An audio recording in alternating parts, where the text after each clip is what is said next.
Ça fait 24 ans que je pratique l'ostriculture et on est la 4e génération.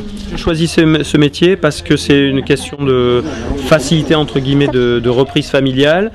Après un avant-goût de la nature et puis de la liberté entre guillemets de la production. Il faut aimer la nature et puis c'est comme chacun, il y a des périodes plus faciles que d'autres. Voilà. L'huître grandit quand elle est dans l'eau, elle consomme, et une fois qu'elle est sortie de l'eau pendant plusieurs, suivant les marées, la coquille va se créer en se calcifiant. Donc voilà, plus l'huître reste hors de l'eau, plus la coquille est dure.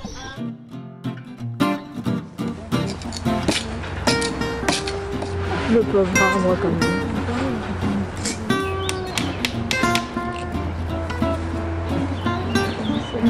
Il le remélange à la résine sèche. D'abord, il va faire comme les cannes. Il a été implanté par Napoléon III, monsieur Napoléon III et monsieur de Brémontier qui était son ingénieur. Il y avait une chasse dans les Landes et où il y avait des pins, il n'y avait pas d'eau. Un ingénieur a déduit que il fallait implanter des pins et qu'ils allaient assainir les marais.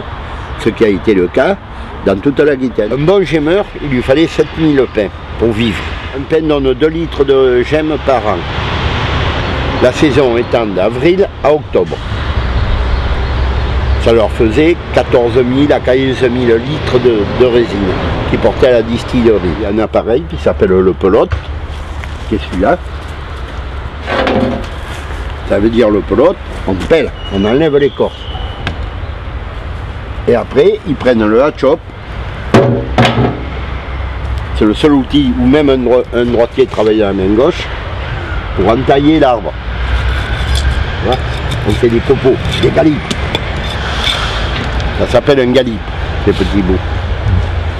Ensuite, il met avec l'appareil, avec le pouce crampon, il met le crampon. Après il met une pointe et il règle le pot qui s'appelle le pot Hugues. Après, pour passer, récupérer sa résine, il a une escouarte. Avec la résine, on en fait 300 produits dérivés, puisque la première qu'on connaît, c'est l'essence térébenthine. La deuxième, c'est la SI Saint-Marc, parce que c'est le plus connu.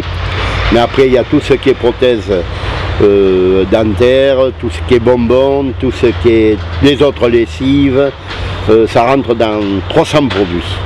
Donc même maintenant, ils parlent d'en mettre dans les goudrons pour éviter l'aquaplaning et que ça soit plus souple.